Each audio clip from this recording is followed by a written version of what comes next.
invisible stakeholders. So the connection of these resources, these invisible socioeconomic resources and agencies, canyons that are surrounded by elementary schools, easements, recycling centers. How do we produce new programming? By just linking the dots, basically. So this is what happened in one story in one of those empty spaces. Basically, the map that I showed you is an archipelago of voids, of these empty spaces. This is one of them, one of those islands, which is a typical space between freeway and neighborhood in Southern California. And in the last years, I began to document a story. This is the second story I wanted to share with you. A group of teenagers, not only immigrants, but teenagers, right, retrofitting the city. They decided one night to invade this space under the freeway. They bought shovels from Home Depot, and they came to this space. They invaded one day, and they began to dig the holes to produce the mounts to skate. 2 weeks later, in fact, this is the drawing that I got from the municipality. This is the actual official shape of that island, of that void.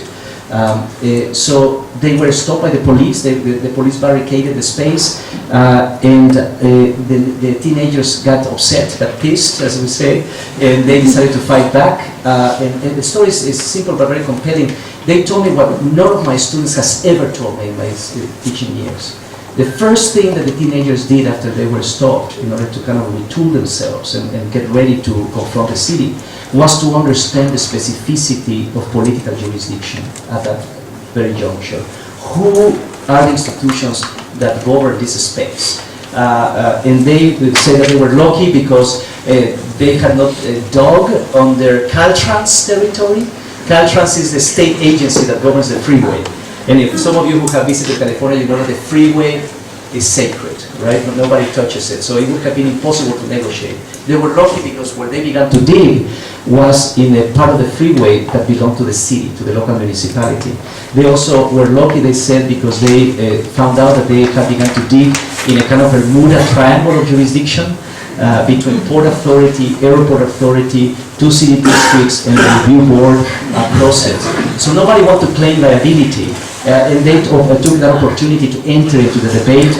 And then what I'm saying is, imagine if, what I'm trying to say obviously is that the invisibility of these jurisdictional lines and institutional frameworks is a project. How do we organize that?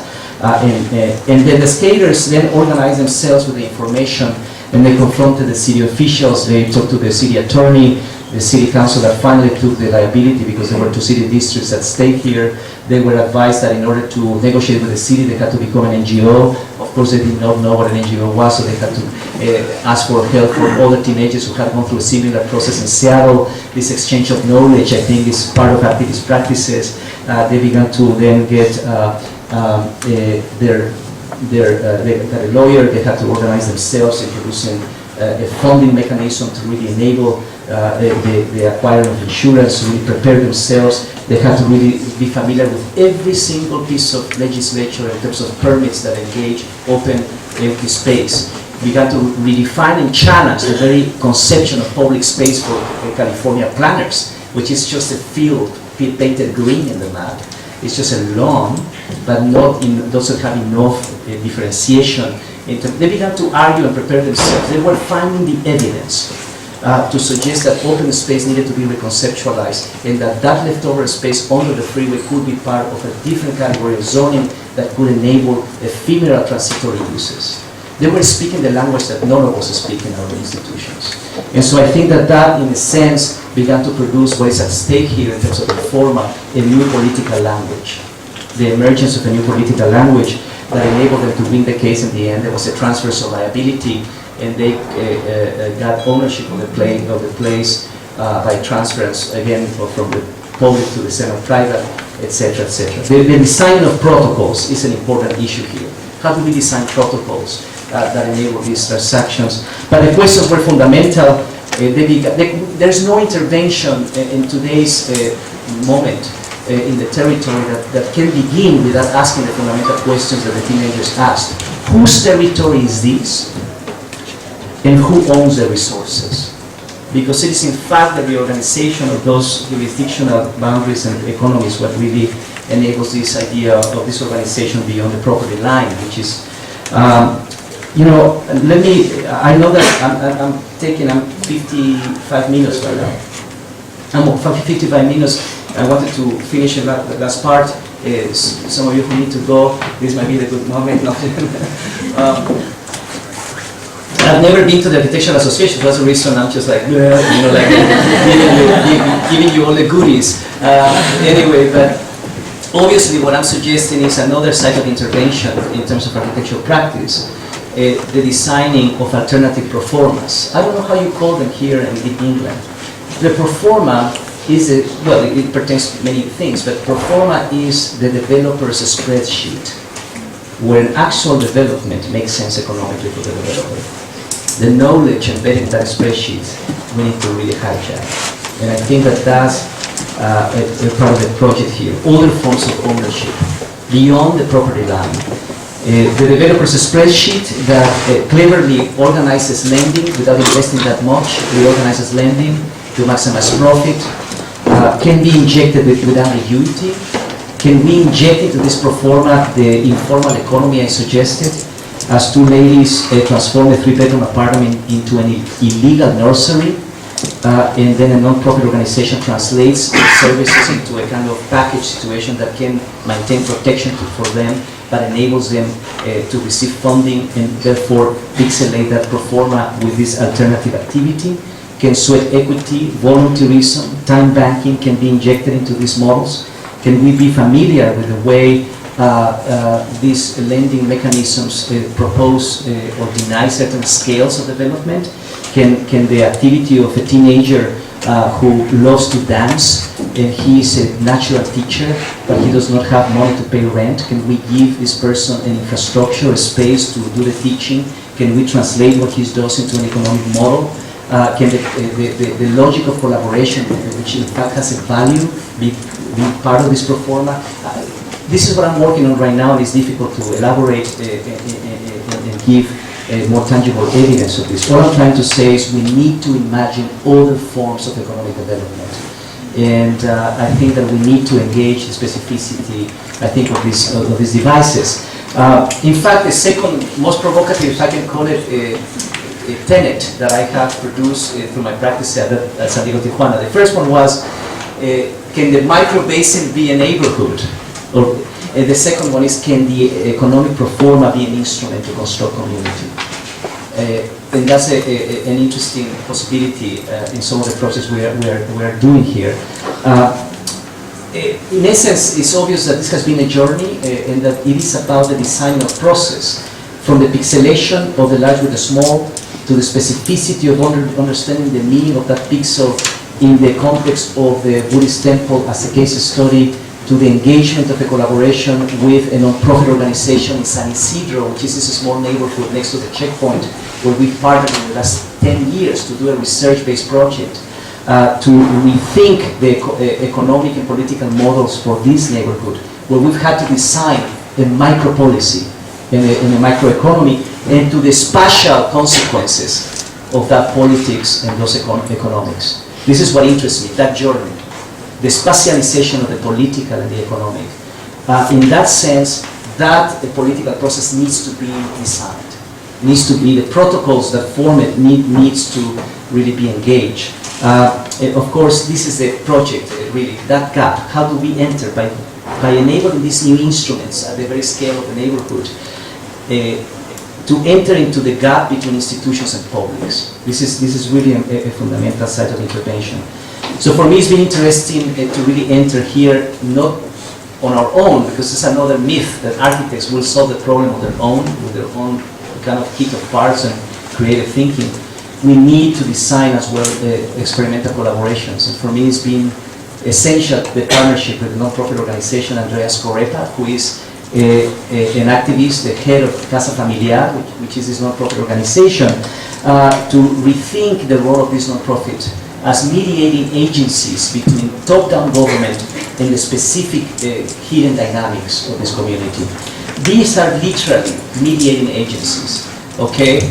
Even though in the United States right now we have seemingly a progressive government, I think this is a moment when something opened up that was never really yet delivered, but the possibility of thinking of these neighborhoods as sites of experimentation, as laboratories. But these non-profits serve a purpose to mediate, top-down and bottom-up again. And here is where in that mediation, architects enter. In my case, for me, was essential, which was really not only the designing of a very specific process of research that can bring together the translation of the informal through the understanding of the political and social knowledge embedded in these communities. Let me just say this again in another way.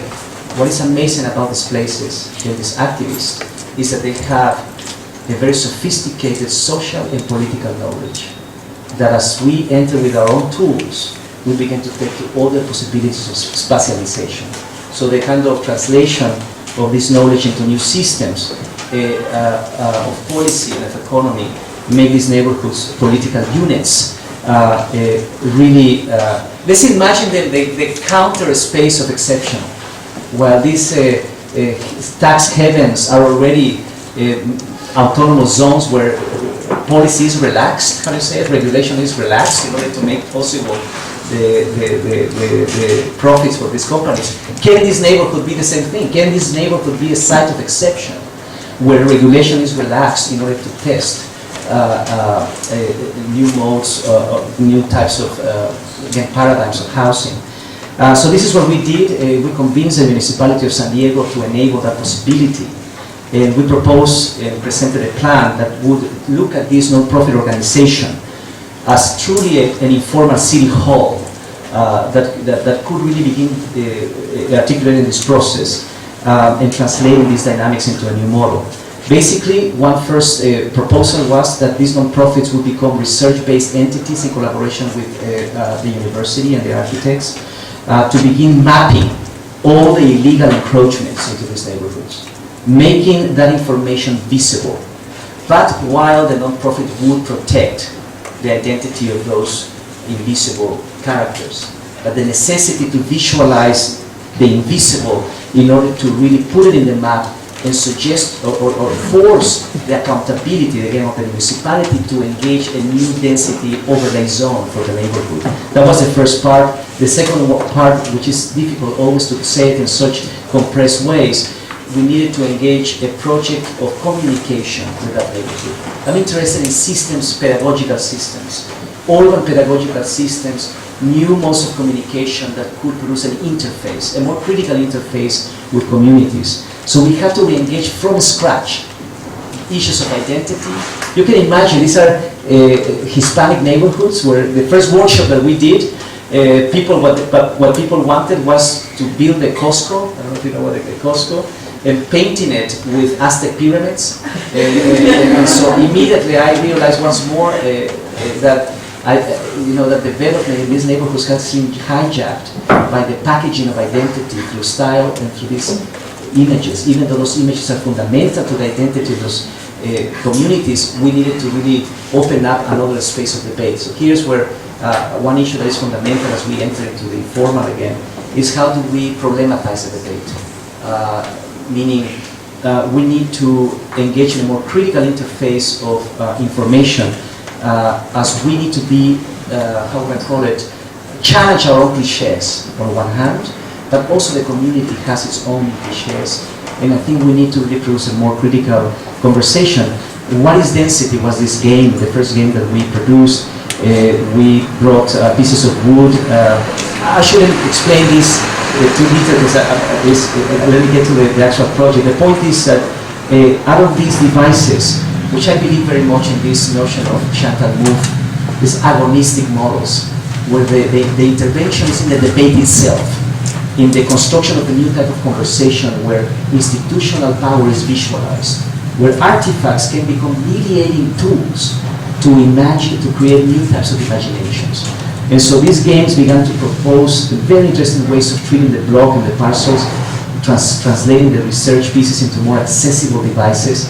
As this lady called it, density is neighborhood collaboration, or density is about spaces, not objects. Imagine that. And this began to open up this very interesting device. This space, the municipality legitimize those illegal additions and economies to produce a new, enabling the non-profit to call the shots for a moment in producing a micro-policy. And the third piece was really the social contracts. This is another aspect I think is fundamental here. Designing protocol social contracts, producing a partnership with these property dwellers who do not have resources. They have the parcels because they've inherited them, but by partnering with the non-profit, they produce a level of mutual accountability and representation again. So residents, similar to Tijuana, become co-owners of the resources as opposed to just customers. They could co-develop their own small parcels. And the third one and final one, which would have been another story that I didn't even mention, is that we entered into the breaking apart of existing subsidy structures in the US that are hugely discriminatory. Developers are the ones who get the subsidies by being the only ones who have access to large packages of loans to build huge projects. The minimum unit count to qualify for subsidies is 50 units. This would never happen in these marginal neighborhoods. So how do we go? We cannot go in California from a pancake to a vertical city. How do we talk about transitional density? So basically the point is we needed to break apart the 50 unit based subsidy loan into smaller pieces. So the non-profit becomes a representative once more against not only the state but the banking industry in managing that 50 unit loan piece but distributed in small pieces. And this began to enable the distribution of resources by prepackaging basically permits and also prepackaging lending and through a new framework of collaboration. So it's very complex, but this is the designing of the very political itself and its spatial consequences. Let me finish with the parcel, the specificity of the parcel, which is what really is of interest here in these neighborhoods, and then the scaling up, of course. But the parcels, just like the Buddhist temple, can be conceived as micro socioeconomic systems, not as the static pedestal for an object, but truly as a way of enabling a series of transactions in a very small space. So I call it the performance of a small parcel. Let me finish there because I'm already see that I'm pushing it too much. It's already an hour. The community-based NGO then becomes the developer, the alternative developer. This is housing. Again, producing a new policy and economy and designing these small parcels into small infrastructures, basically, that can then enable these transactions. They purchased an old church, which is the main piece that they acquired first, and then there's adjacent lots that some of them are vacant in these neighborhoods, and that in our mind we begin to anticipate smaller slivers of property that could be flexible. The first position was to retrofit the church as an incubator. I'm interested in the incubating of others in terms of culture and social programming. And so artists and architects have been collaborating with Casa to produce new programming from this incubator. Then the social rooms, which are simple frames with electricity and collective kitchens, so that Casa Familiar would inject into those spaces specific interfaces with the community. Talking about the design of very interesting programming that can anticipate economy and sociability, so that maybe on Thursdays the workshops take place there in relationship to the church, or maybe on Saturdays the informal market that comes from the alley to the street is framed inside this private parcel. Or the collective kitchens, of course, supporting the type of entrepreneurship that is already alive in these neighborhoods. Small devices that can enable that type of organization. I'm suggesting that here the void is more than just a space to build more house. Okay, here is really a space made available to injecting that type of social interface. It's another way of reconceiving, I think, public space is injecting it with specificity programmatically. Obviously, that housing is not sustainable as units only. It needs a support infrastructure. So the church, the social rooms, and the collective kitchens begin to be the infrastructure to support a variety of economies of housing. The first one, this is a small building that is for young couples, single mothers with children. The idea is that the residents of this particular typology collaborate with the non-profit as part of that social contract, to co-manage the programming that happens in those spaces. The typology 2 is a duplex that is given to two artists working with social practice, because their work is already working with these types of methodologies and exchanging rent for social service, so that they can translate the research into relationships with some of the residents in the community, injecting into those spaces programming. So I like this animation because it talks about the buildings beginning to collaborate with each other and articulating the interstitial spaces to be plugged with the specificity again, economically and socio-culturally. So art and pedagogy as well, it's all about how activity is designed to reconcile space. And then finally, on the other end of the parcel, another typology that is large units for large families who live with grandmothers, with large kitchens that also, as part of the rental and ownership agreement, they partner with Casa Familiar to incentivize what is already very clear here, food-based businesses using infrastructure that Casa Familiar provides. And the final piece is accessory buildings, small sheds that are in the code kind of stealth a bit because they can be interpreted in many different ways. So some of them become flexible spaces for studios or extended families, other types of uses. In essence, what I'm suggesting, which is development. A small parcel can really be enabled in this case by very different housing economies that coexist and collaborate, but curated by a series of very specific interfaces that are co-managed between residents and a non-profit organization. So it is this possibility, again, of rethinking housing as just an amount of things per acre, but an amount of interfaces what transform this. And of course, now the city that enabled this project to be a case study, a kind of typology, is rethinking the very size of a minimal parcel of development in the city. This is where it begins to scale up. Can we rethink now the size of the parcel at the scale of the larger context? You know, I took a long time already. I will end there. I had other images, but I think that, let me see if there is a sexy image to finish with. It's obvious. Zoning cannot continue being understood as a punitive tool that has prevented socialization. Instead, it needs to be understood as a generative tool. This is the argument we made, that can reorganize activity, but also economy. And this is, to put it in the lens of economy today, particularly, is substantial. And what are the small pieces, infrastructurally speaking, that can enable that organization and kind of programming again? Yes, let's leave it there. I took already a long time. Thank you very much.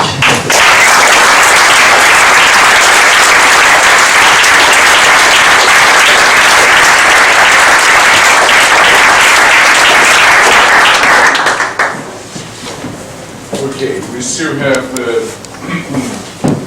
some time for questions and discussion. Thank you very much, Ted. I think it is fascinating and very compelling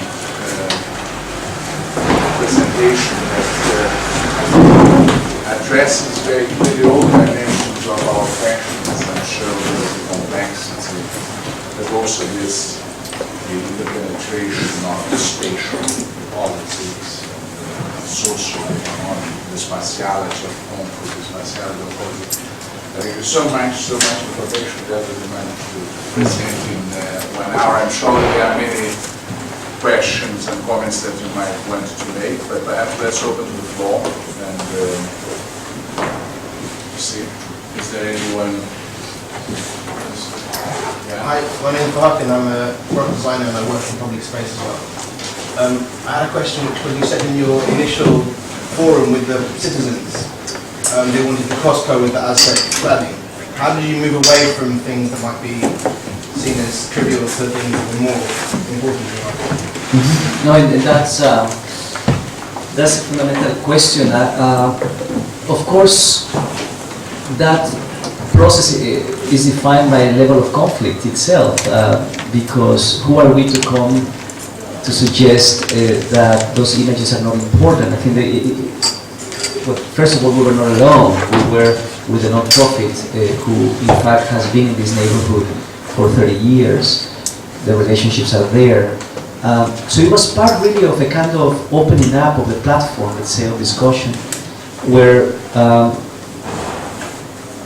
probably the how would I call it, the kind of rebuttal or the kind of provocation that we made was not that forceful, of course. I mean, we needed to begin kind of unpacking this situation and conveying that in many ways these neighborhoods had remained depressed, had remained underrepresented, and that we needed to begin to imagine other, not only other forms of representation, but that there were so many other things, let's say for a moment, activities that were happening in the neighborhood that were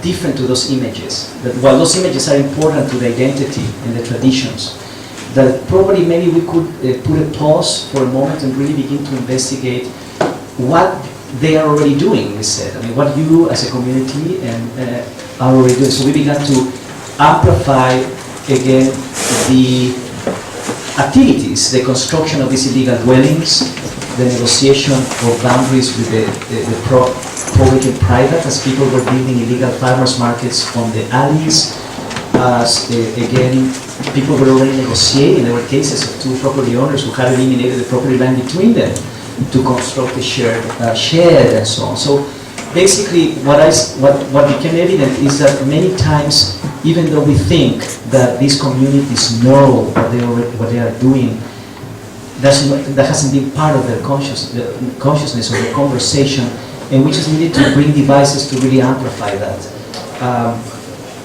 And that's really what opened up the space of conversation. It was not as forceful as I said it, kind of criticizing in such ways or undermining, let's say, the value of those images.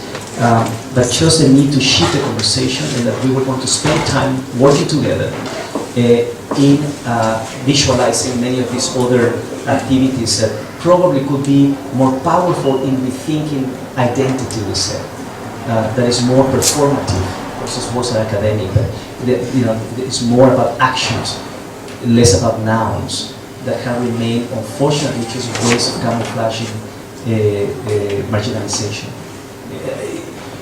It was a critical debate, nevertheless. People screamed, Chicanos, artists who are like, there was but that's what is missing, I think. For many of us who work on community-based design, the conversation is so patronizing. Let's come into the community, let's just hear what the community has to say, let's go back to the office to design what they want. The fact of the matter is that not only we are ignorant, but there is a lot of ignorance embedded in communities, and I think that we need to really just simply enable a different critical conversation. But that it needs tools.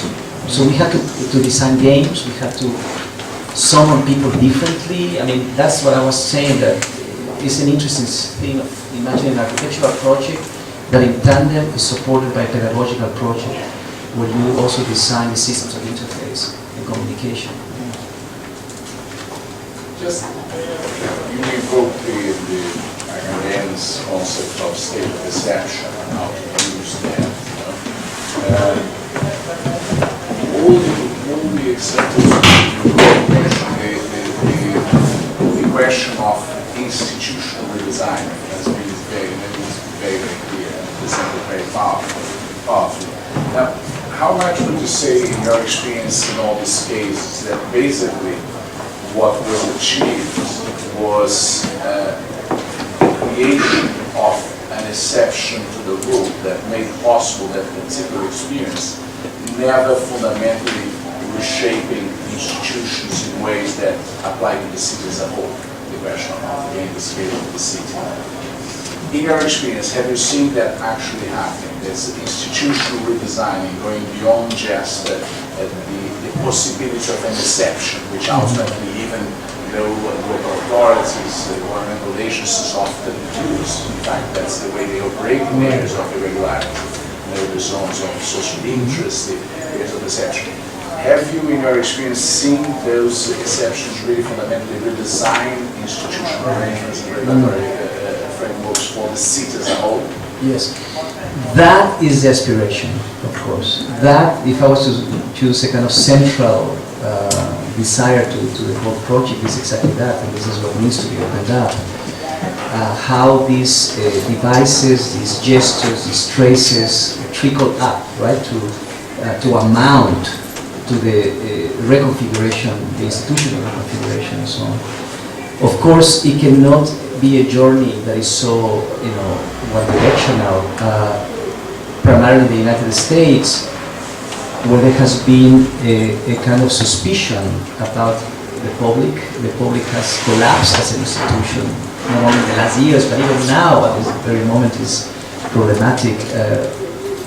The issue of engaging a collective imagination, kind of civic imagination, as departing from these devices is fundamental to what I'm trying to do there. But we decided in the United States, where in fact, again, has not benefited from certain traditions that you Europeans have here based on levels of sort of social democratic models, which now have really gone down the drain as well. But nevertheless, certain, I've said it to some Spanish friends of mine who keep bitching about how everything in Spain, and I am certain that embedded in the legislature of many of these countries and cities, there are devices that are already incredibly catalytic, how to say that, could be resuscitated. They have been camouflaged by other laws, but in the United States as well, community trusts, certain levels of cooperative housing, other models that we need to find the evidence and utilize. But we needed to begin small. We needed to begin in a neighborhood where the constituency, where the representation was there, so we can explore these issues. Now, the zoning in this neighborhood has been altered because of this project.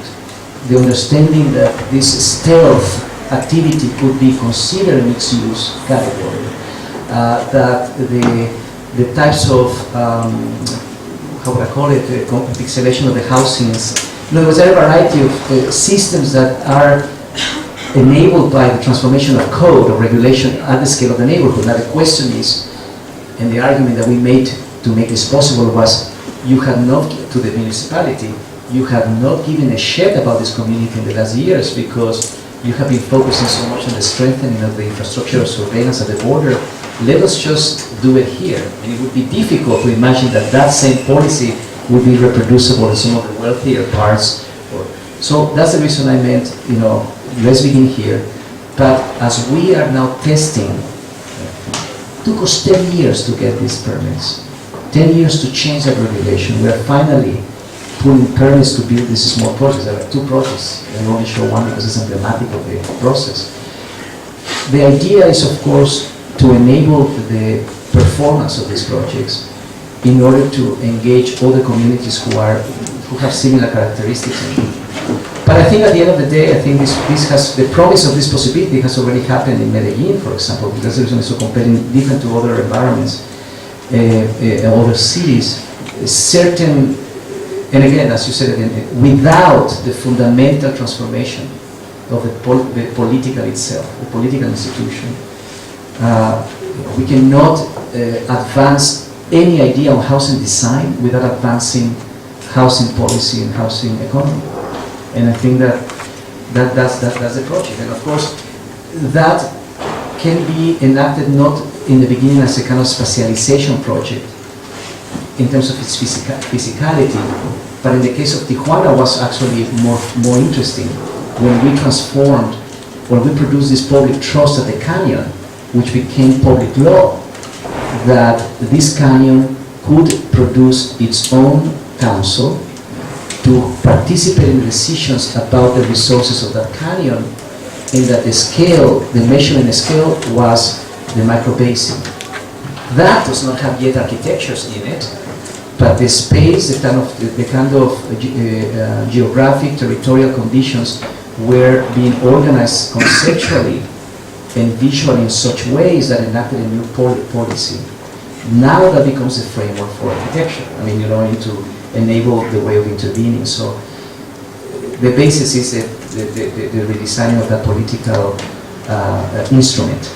But the question remains, how does this scale up? And when I was wondering about this before, knowing that this question will come up, is that it's almost both ways, as I was saying before. Top-down, bottom-up, in micro-basing, threading with other, in other words, is there a way of enabling the bundling up of very different modes of governance, framed by certain broad envelopes? In other words, how can we produce a project of governance that is both top-down and bottom-up? This is a little bit of what I'm beginning to sense happening in Medellin, which is still is a little bit top-down, but nevertheless, in their enabling of some local participation, began to, so that coexistence of those two scales, you know. Yeah, in relation to this, in terms of scaling up, what is the cost implication of specificity if you were able to actually develop a model like this in terms of scaling up? Like in a capitalist top-down context, we're always led to believe that specificity is very financially expensive and labour intensive. In terms of kind of the specificity that you're talking about as a kind of policy device, how does that scale up? I'm trying to interpret, in fact, what I argue that the specificity would be a more economic model. Yeah. Because the problem with legislation and regulation is that it's hugely abstract. So the level of specificity by engaging the specific stakeholders, the actors, already the people in terms of the chapter that are mobilizing this, and to really enable them to go to the next level, framed by a new logic of organization, okay, of course, begins to speak of a different type of affordability in a sense. It's what I was saying earlier too about this double project. The city plugs major infrastructural devices, but then enables by also economic support systems the alteration of those small environments and people's activities part of that economy. So that collaboration is an important one. But anyway, I'm thinking that the specificity for me would speak of a more economic, also there is the issue once more of infrastructure. I mean, at least in the United States, I don't know here, but they don't move a finger until everything is resolved, right? That is, the project must begin by this huge investment on infrastructure. When in reality, as obviously presented by these environments, it can be an incremental process.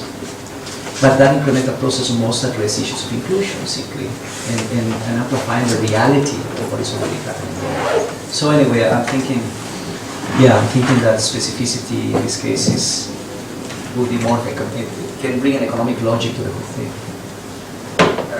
Larry, yeah. you were asking the Sure.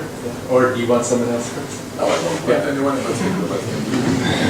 I think one of the things that is very nice about the line that you've taken is that it's not about increasing quantities, but increasing complexities and synergies. Yes. And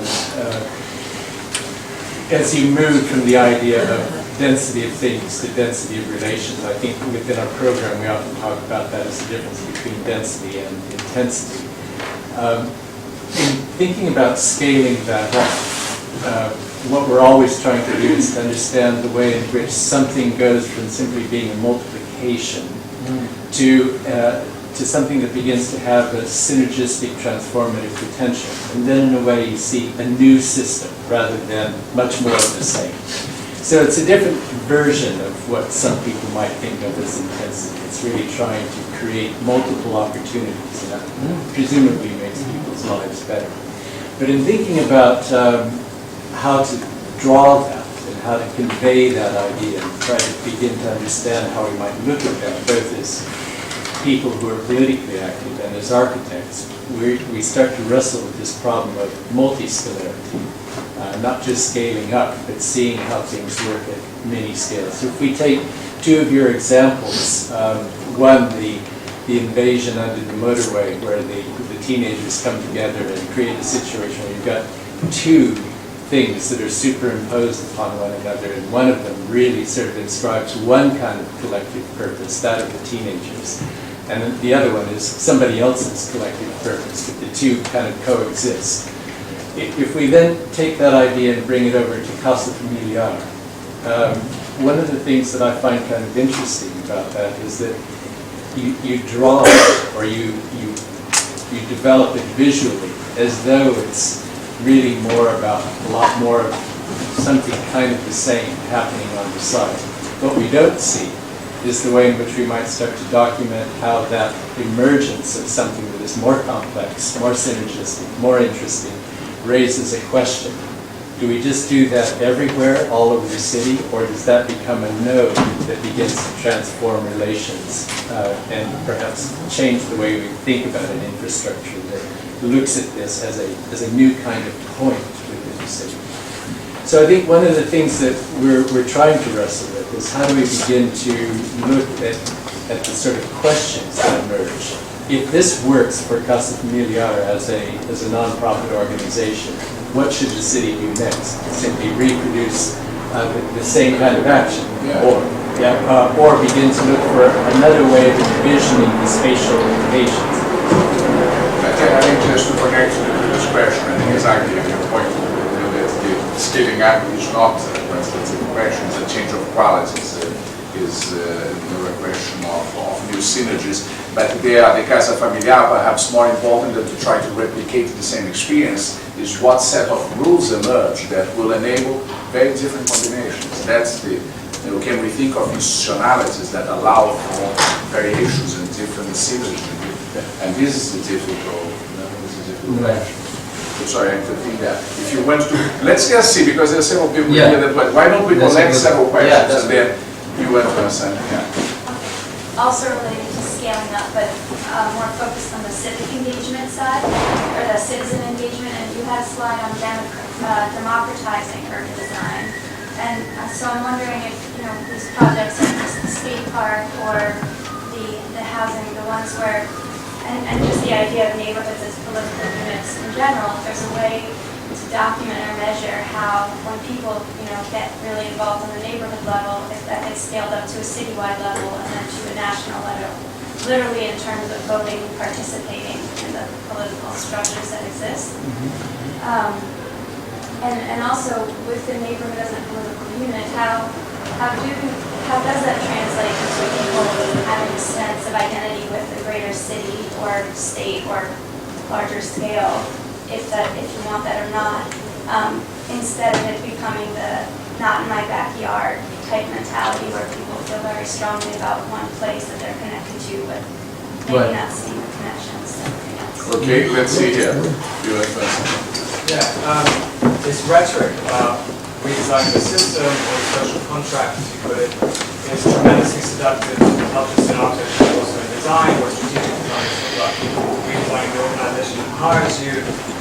But I wonder, given the conflict between the grandeur of that vision and the specificity that you talk about, the tension between those two things, where, as George says, the specific is always an exception. I wonder whether in the end it comes down less to systems actually, and more to exceptional individuals. Because you said it took you 10 years to get that planning changed in that specific site, and a 10-year commitment to a site like that, that's kind of exceptional. I could follow on from that. In fact, I have a two-part question. But first, just to say thank you very much for a very provocative and rich presentation. So I have a question about, the discipline itself, our discipline of architecture, and in terms of sort of the significance and the criticality you ascribe to boundaries, to the condition of the boundary in terms of its propinquity and distance and what that means for the way knowledge is organized and produced. When you speak about collaboration, it of course implies an immense amount of interdisciplinarity. So that's the built environment sciences, architecture, obviously, but planning, urban design, landscape.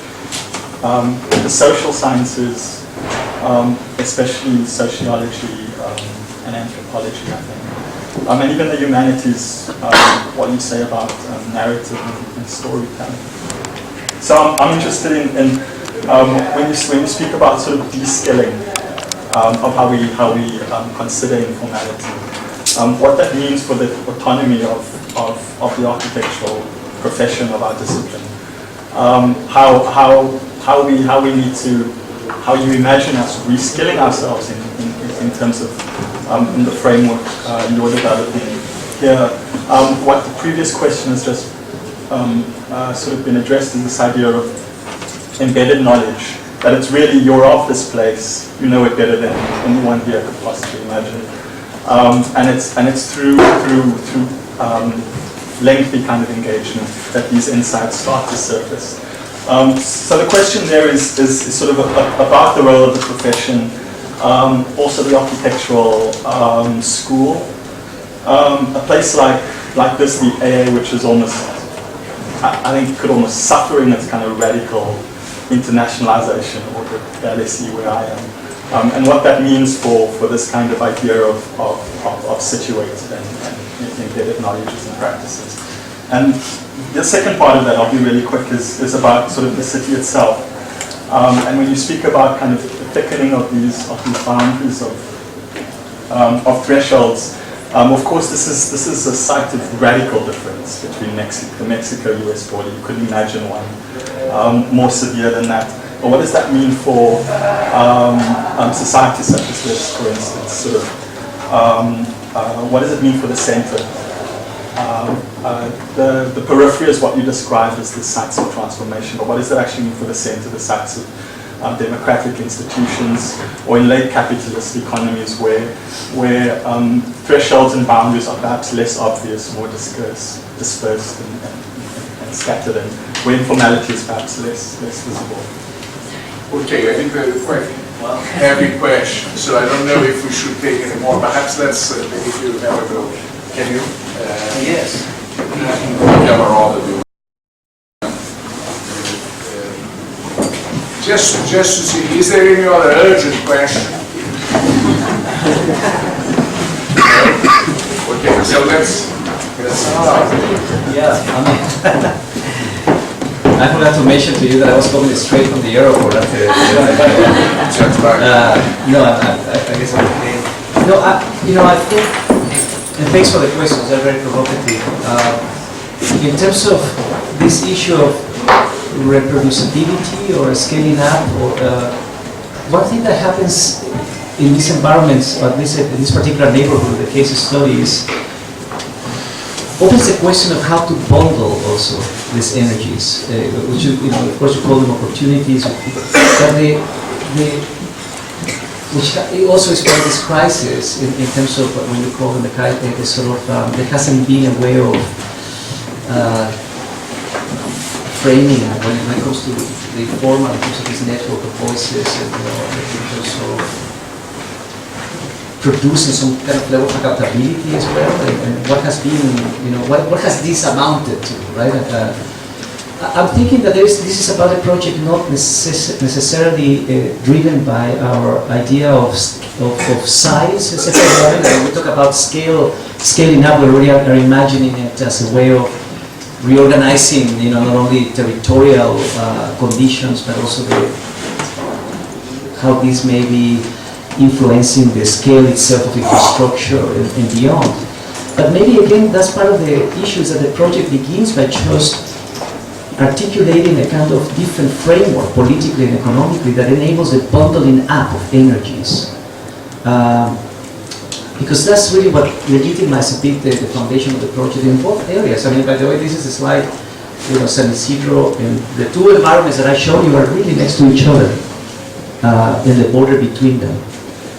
So in many ways, part of the idea was this sort of thinking of how can we reimagine the region through a neighborhood-based type of framework. I mean, it's an urbanism of neighborhoods. For a moment, it's obvious, of course, but what does that mean at the end of the day is really about enabling the bundling up of those entrepreneurial, at times, energies, or the very specific case studies, happening at that particular place. And that might potentially also suggest what you were saying in terms of the political representation of the scale of the neighborhood, is that it really begins to produce evidence that is incredibly tangible. This is nothing that we're just mythologizing or fantasizing. I mean, this is an undeniable reality. This has been another aspect that has been an instrument for us. We cannot continue hiding under the rug, right? These dynamics that are truly operational. So in a sense, is producing the evidence, by this case studies, to enact a very different political language. The relationship of the community has now with politicians, with the city council representatives of that neighborhood, it's a very different relationship. So again, enabled a very political attitude about the shaping, right, of that language has been part of it. That's the reason the political unit not only pertains to the fact that this neighborhood could have its own policy that presents a kind of relaxation of the overall policy citywide, but in fact it's about bringing a very important level of political will. You don't imagine how many times the activist, that is the person I've been working with, the head of this nonprofit, has brought hundreds of people from this community to the city hall to be behind the kind of, the kind of process. So in a sense, that's what I think is unpredictable. Nevertheless, I mean, part of the issue about what lessons, can be brought into the existing official systems right now in terms of political frameworks of economic, call them capitalist or not, is really the reorganization or the reformation of some of those processes against an idea of a kind of social project. And there is something that we fundamentally can be argued that what has happened in these environments can present a viable project that at its very foundation is a collective imagination on one hand, but a very, I might also say, a very specific mode of economy that can be enabled. So it is about this political representation once more that can really be presented as a model that is tangibly very viable. And this is what really, believe it or not, when we talk to the planning director to engage this whole process, she said it almost plainly and very, very simply, she said, you architects think that we are the enemy, the planning director, saying, the fact of the matter is that I operate within a bureaucracy where there is no space for research. And in fact, half of my staff is not interested in this because they're trying to just maintain the kind of policing of regulation. So it's so important to bring this type of research into the planning department because, and she was open to the, and she's the one that opened up that first space of operation, with saying, okay, present us a model that would be a neighborhood-based model to rethink development and so on. Similarly, I think, you can argue that the partnership that made possible many projects in Medellin had in fact to do with those new corridors of exchange, of knowledge exchange between communities and institutions. And I think the project begins pedagogically, and that's the reason, not only because it already happened in certain ways in some of the environments we've been researching, with Bogota or Porto Alegre, but a new model of meaningful and operational, I think, public participation, but framing it by a kind of a knowledge exchange again. And that's really the project I'm most interested about at this moment, is to what degree these activist practices can infiltrate themselves into institutions like this school. Can that really enact a very different protocol of education? And I know that it has happened. I know that schools partner with groups and to do projects. But I'm talking about a more experimental process by which the operational systems and dynamics, that are very real, can really enter into the university and the university back into, by plugging this research that we know how to do well in advancing what is already happening there. At the end of the day, I think that schools should become developers. At the end of the day, I think that I am interested in becoming a developer of social housing in the Shanty Council of Tijuana and producing a very different model, I think, of organization in terms of the kind of linking the social and the formal as a device again to produce economic sustainability. But until you do not operate within, that's the reason I was saying maybe another, not only the factory was a set of intervention, not only the policy was a set of intervention, but really the one that is most present at this moment, as I mentioned, is the spreadsheet of the developer. Until we don't intervene into that realization, I think everything else really is, you know, as essential, really is not as meaningful. I think that this is where we are carving a new space, at least in the practice. In relation to this, even when we're talking about this transformation and subversion almost of institutional arrangement, I remember several times reading about your work as one of the architects that more explicitly articulates the relation between architecture and political subversion. I think that's a very good way of describing it. But even when talking about reforming the aids of this life, etc., it's always when you're talking about changing of networks, of systems. And that goes back to your point, because I think you put your finger on something that's at the very core of this debate. And as you know, there are many people that would argue that in fact there is no systemic logic in this direction. And hence each intervention is a very specific intervention. So we are always in the realm of the exception. It's very, in fact, in that context, it makes no sense to talk about scaling up. You know, this whole question of reconceptualizing the relation between site, territory, city, talking about scaling up, if there is no systemic logic, then it doesn't make sense. So this, I think, it becomes a very, in fact, I would say that is one of the dividing lines in the debate. But that's probably also the problem is that when we think of scaling up and systemic logic, we also, or we seemingly suggest that it has to be, to a degree, a bit homogeneous. Not, you know, there is a kind of at least a resonance to. I think it can. The homogenization, you mean? Yes, because what I was trying doesn't to have to.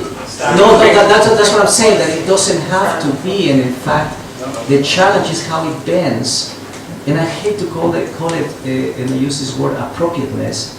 But for every community and every geography, there is a way of bending that systemic logic. And it is the threading of those differential points that begins to produce that. But obviously, and so that's what I'm saying, is like, you know, based on what you said a moment ago, I was thinking of the debate that I had, I forget her name, is Argentinian architect in the US, Diana Grest at some point, she said, but there is nothing wrong with Park Avenue in New York, you know, because, you know, we want the Park Avenues of the world, right? I mean, we want some certain gestures in the city that somehow frame a kind of civic scale or some other. Not only I said, well, Park Avenue, the real estate value of Park Avenue, you know, so I don't have a problem with architectural homogeneity because I respect and I'm enamored with the framing of Park Avenue. But when it comes to economy, it's hugely homogenized. That's the most problematic part of it. When we go to these neighborhoods in California, it would be crazy to imagine them, as I was saying earlier, as higher density. But these are transitional zones of density. These are places where, or the watershed system in the context of Tijuana itself as a metropolis, you know, the canyon, it's obvious what I'm saying is, each of these environments has its own logic of densification of certain relations that could be articulated but in relationship to the other. I mean, this sort of threading, almost this necklace. I think at a very abstract level, there's a question that we're not talking of a single system and the homogenization in a system.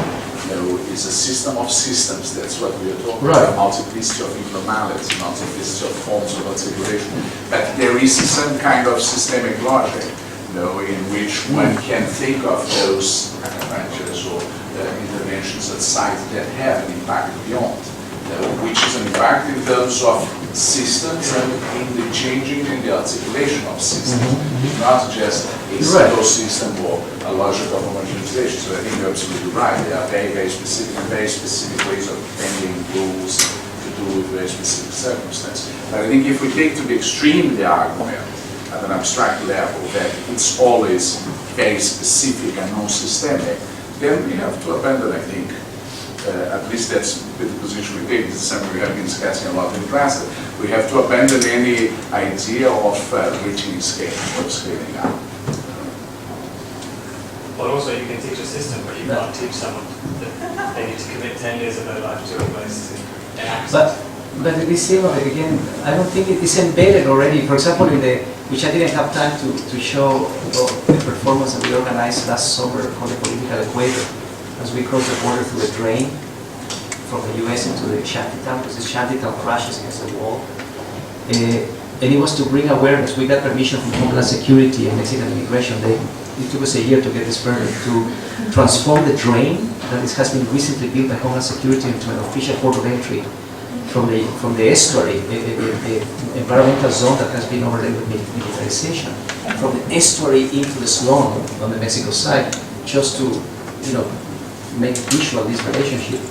But the whole premise, we invited the mayors. Sergio Fajardo came from Medellin just to legitimize a little bit of the project. But what was obvious was that many of the projects that we're doing in this shantytown, while very specific and not yet in our imagination that we can scale up, and we're just worried with and concerned with a specific intervention.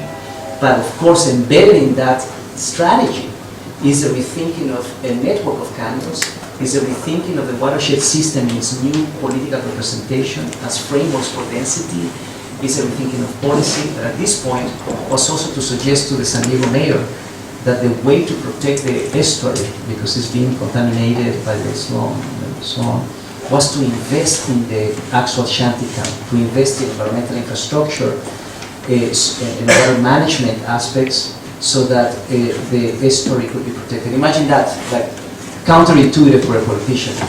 The way to protect our security is to invest in the other, right? The poor slum can be the protector of the estuary. That really is scaling up.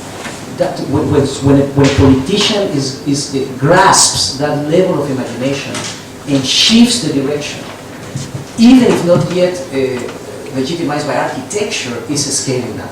And the possibility now that from there we begin to reimagine the border or the region. You see what I'm trying to say? So, which goes back to the issue of humanities and this elasticity that the rhetorical devices, the kinds of words matter, right? Thoughts, propositions in the scaling up of constructing the civic imagination, I think, and so on. But I'm with you. The challenge is that institutional transformation, and of course, truly thinking that the scaling up can really enable a more inclusive idea of infrastructure at the scale of the region. Friends, I think we are reaching our limits of time. Thank you very much everybody for coming. Thank you, Ted, because really